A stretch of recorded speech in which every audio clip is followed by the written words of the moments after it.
Hello everybody, I'm Krishna Abhishek and you're watching the Kapil Sharma Show. Subscribe to Live Comedy and hit the bell icon.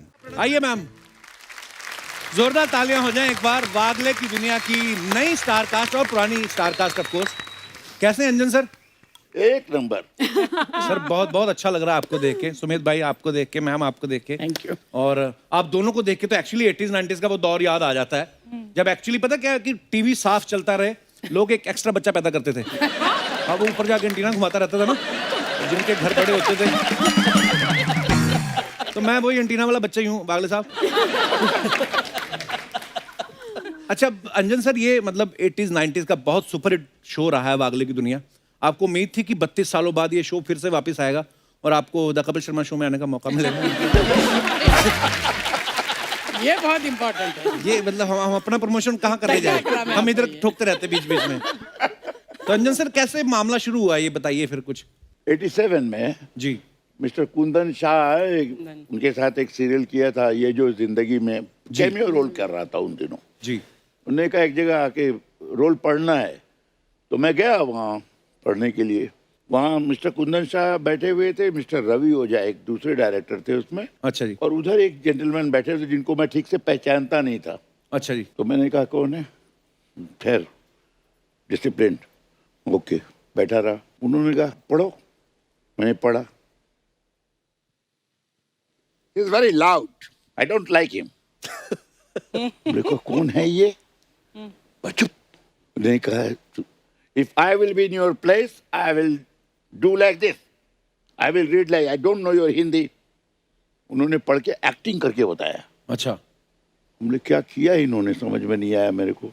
निकलने के बाद बाहर जाकर के बताते कुंदन ने, तू मुझे मरवा दिया तूने यार। तो पूछता उनके सामने तू कौन है ये? अरे इतना बड़ा कार्टूनिस्ट है वो, आर के लक्ष्मण नाम है। अरे बाप रे। हम क्या, मैं कभी मिला नहीं हूँ, मैं जानता नहीं हूँ, मैं उन्हीं का लिखा हुआ कर रहे हैं यार हम लोग। रवि हो जाके समझाते हैं हमको, तू थोड़ा इसको दबा दे। कौन सी लाइन दबा दूं मैं? टोटल दबा दे, दबा के करना। दबा के कर। दबा के कर, दबा के। हमने प्लेनली ऐसे कर दिया मैंने। That's good. दिस ये चाहिए। हमने तो मैंने कुछ किया ही नहीं, बोले यही तो चाहिए, कुछ नहीं करना है।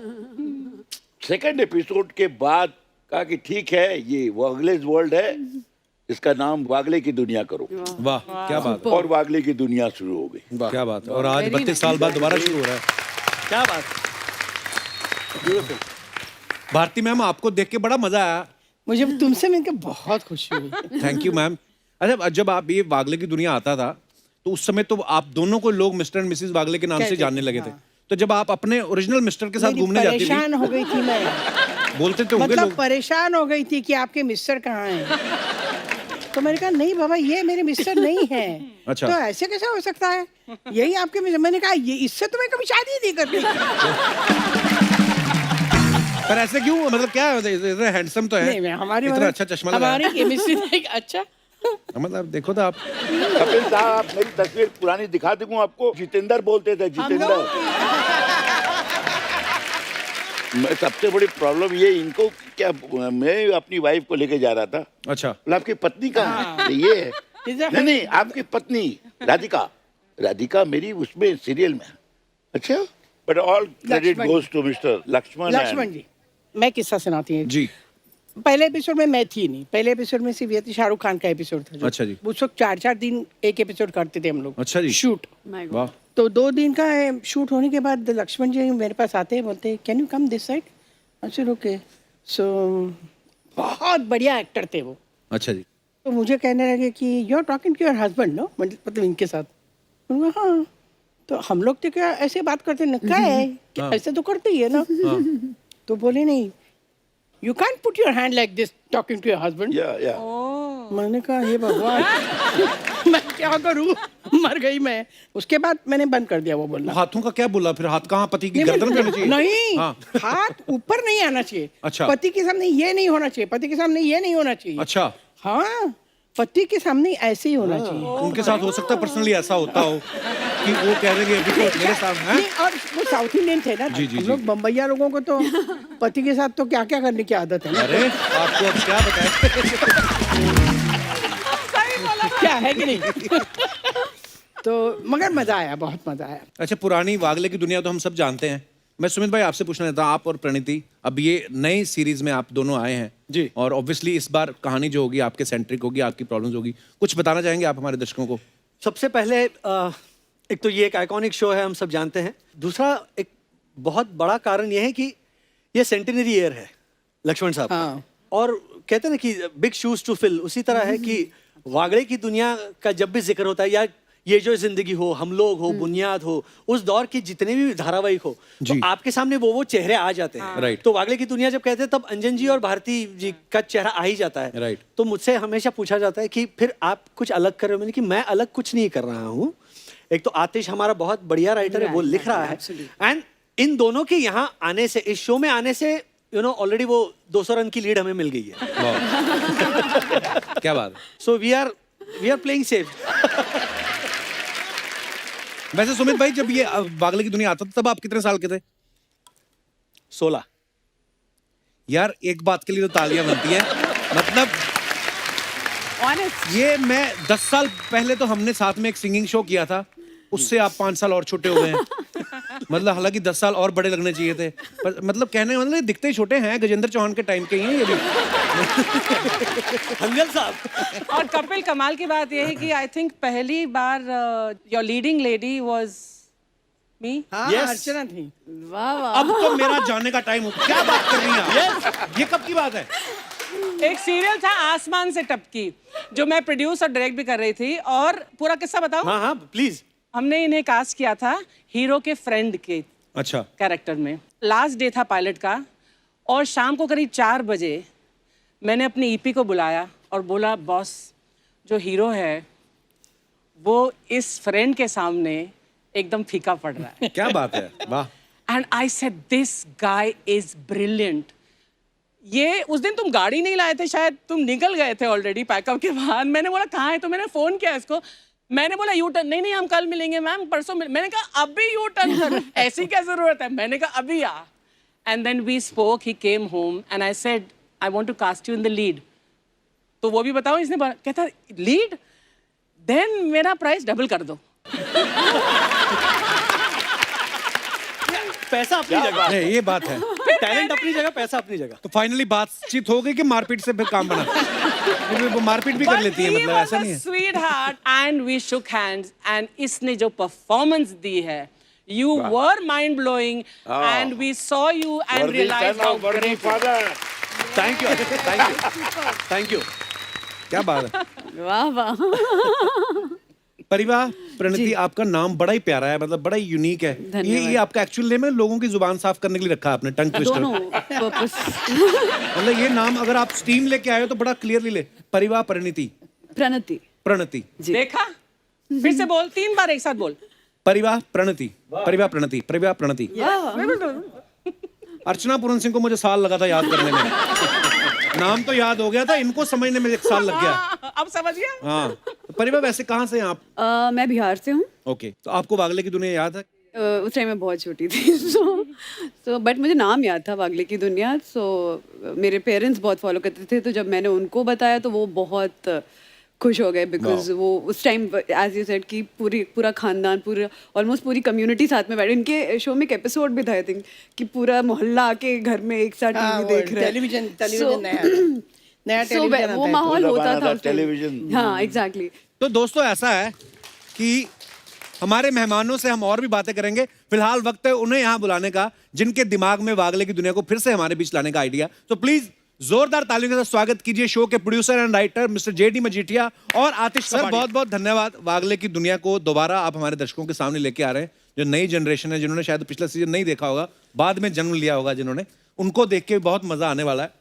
और बड़ी खुशी की बात है कि ये हमारे पड़ोस में आ रहा है सब टीवी पे। हाँ, तो पड़ोसियों का ध्यान रखना जेडी साहब। कई पड़ोसी ऐसे भी चीनी नहीं मांगते, सीधे 100 एपिसोड मांगते हैं। हाँ, तो उस हिसाब से सर, ये वागले की दुनिया को वापस से नया सीजन लाने का आइडिया किसका था? आर.के. लक्ष्मण जी का। ऐसा हुआ कि हम एक शो पे काम कर रहे थे, एक मिडिल क्लास फैमिली पे काम कर रहे थे, और सब टीवी के जो बिजनेस हेड है नीरज जी, उससे एक अगली रात को बात हुई कि वागले की दुनिया एक रेफरेंस के तौर पे नाम निकला। दूसरे दिन ऐसे ही मैंने उषा लक्ष्मण जो उनकी डॉटर इन लॉ है, जो अभी सारा काम संभालती है उनका, उनको ऐसे ही उनके मैसेज आते रहते थे। उनका कुछ आर के लक्ष्मण जी का एक एपिसोड था, तो मैंने उनको मैसेज किया, उषा जी कैसी हैं? तो उनका फ़ोन आया कि जिड़ी वागले की दुनिया कर रहा है, हमारे पास कुछ एपिसोड्स है तो कैसे कर सकते? तो मैंने कहा वो नहीं करते हैं, नया करते हैं। बोली कैसे करेंगे? बोला आप मुझे 1 दिन का वक्त दीजिए। नीरज जी से बात हुई कि टाइमिंग देखे, हम एक इसी तरह के फैमिली पे काम करते हैं। नीरज जी ने वागले की दुनिया का नाम लिया, मैंने ऐसे ही मैसेज किया उषा जी का सामने से, वागले की दुनिया करते हैं। तो हम सब ये मिलके बात सोचते हैं, तो सब कुछ एक साथ बैठ गया और 2 दिन में ये बात तय हो गई कि हम वागले की दुनिया नई सीजन करते हैं। कैसे करेंगे अभी वो तय नहीं हुआ था। आतिश को जस्ट मैंने फोन किया कि ऐसी ऐसी बात हुई। आतिश साहब 2-3 कहानियों के साथ रेडी। 3 दिन में ये सारा खेल एक साथ। इसलिए मैंने कहा कि कभी कभार होता है ना, एक संकेत होता है ऊपर से। बिल्कुल। उनके सेंटेनरी साल पे वो चाहते थे कि ये हो जाए और ये हो रहा है। वाह क्या बात। सुपर। जो इन्होंने कहा, I just add to it कि ऑफिस में बैठते ही जैसे कि कोई ऊपर से बोल रहा है कि ये लिखो ये लिखो ये लिखो ये लिखो, तो हम 6-7 कहानियां तो धड़ धड़ धड़ धड़ धड़ वहीं पे बन गई। My God. फिर हम जब चैनल में गए और हमने उनको सुनाया तो बोले कि यार एब्सोल्युटली परफेक्ट क्रैक किया है आप लोगों ने। क्योंकि मुद्दा ये है कि वो वागले था एक, वो 88 का, वहाँ की प्रॉब्लम्स थी। हमने क्या सोचा कि एक वो पीढ़ी थी, एक ये पीढ़ी है और एक आने वाली पीढ़ी है जी। तो हमने क्या सोचा कि ये मजली जो पीढ़ी है उसके जरिए क्यों ना हम आज के प्रॉब्लम्स, पिछले कुछ प्रॉब्लम्स में से जो सॉल्यूशंस मिले हुए हैं उन सॉल्यूशंस को आगे वाली पीढ़ी तक पहुंचाए, ताकि उनकी जो नई नई प्रॉब्लम्स आएगी उसमें ये there are some universal truths and universal solutions in the past. JD sir, आपने दाढ़ी बड़ी कमाल की रखी है। Thank you. आगे चल के प्रधानमंत्री बनने का इरादा अब गुजराती भी है। पर ना मैंने जेडी सर के शोज देखे, इनके नाम बड़े बड़े होते थे, सारा भाई वर्सेस सारा भाई या बाऊ बहू और बेबी। आपका खुद का नाम जेडी है, ऐसे के छोटा नाम रखने में टैक्स कम पड़ता है जेडी सर? मेरा नाम है जमुना दास। अच्छा। तो जमुना दास ऐसे जब मैं छोटा था तो लोगों को ऐसे ही लगता था कि तो किसी बुजुर्ग का नाम होता है ऐसा लगता है। तो मेरे स्कूल में कोई कभी मेरा पूरा नाम लेता ही नहीं था। अच्छा। तो मुझे यार जमुना कहते थे, तो जमुना तो लड़की है, मुझे को फर्क नहीं पड़ता, समझ में भी नहीं आता था। जी। जमुना, जमनो, कुछ भी कहते थे। मेरे स्कूल के दोस्त आज भी मुझे ऐसे बुलाते तो मुझे अच्छा ही लगता है, कोई प्रॉब्लम नहीं होता है। कॉलेज में आया, होता है ना पहले दिन कॉलेज में इंट्रोडक्शन होता है, आपका नाम बताओ आपका नाम बताओ। तो मैंने कहा जमुना दास। तो बोलता नहीं नहीं तुम्हारे पिताजी का नहीं, तुम्हारा नाम बताओ। मेरी कॉलेज की एक दोस्त थी, उसने जेडी बुलाना शुरू कर दिया। ये जमुना दास लंबा है, तो मैं भी फिर तब से जेडी हो गया। और फिर जैसे आगे बढ़ता गया लोग जेडी कहते। जो आपने कॉलेज की आपकी जो फ्रेंड थी उसने आपको जेडी पहली बार बुलाया और इतना सीरियसली आपने उसको लिया, वो सिर्फ फ्रेंड ही थी?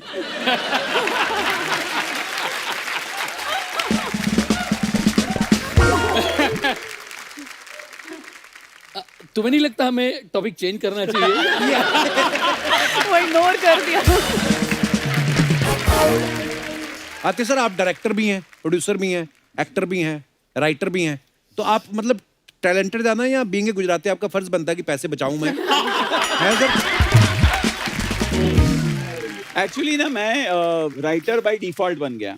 अच्छा जी। क्योंकि मैं जब इंटर कॉलेजिएट थिएटर वगैरह करता था तो बड़े टुच्चे से फालतू से रोल मुझे मिलते थे। तो मैंने कहा यार कोई रोल नहीं दे रहा है, क्या करो खुद ही लिख लो। तो एक इंटर क्लास कंपटीशन में मैंने ही अपने लिए एक प्ले लिखा। लेकिन मैं इतना बेवकूफ था, 17 साल का था, मैंने प्ले लिखा और मैंने कास्ट किसी और को किया। अच्छा जी। तो वो लोग बोले कि तू खुद अपने आप को कास्ट नहीं कर रहा है तो कोई और कैसे करेगा? ये आपकी ईमानदारी थी सर। तो एक्चुअली मुझे चॉइस दी जाए तो मैं तो सिर्फ एक्टिंग करना चाहूंगा। अच्छा जी। और क्योंकि इतना फ्रस्ट्रेटेड एक्टर हूँ, क्योंकि कोई पूछता ही नहीं साहब। For more updates, subscribe to our channel, click the show links and enjoy watching the videos.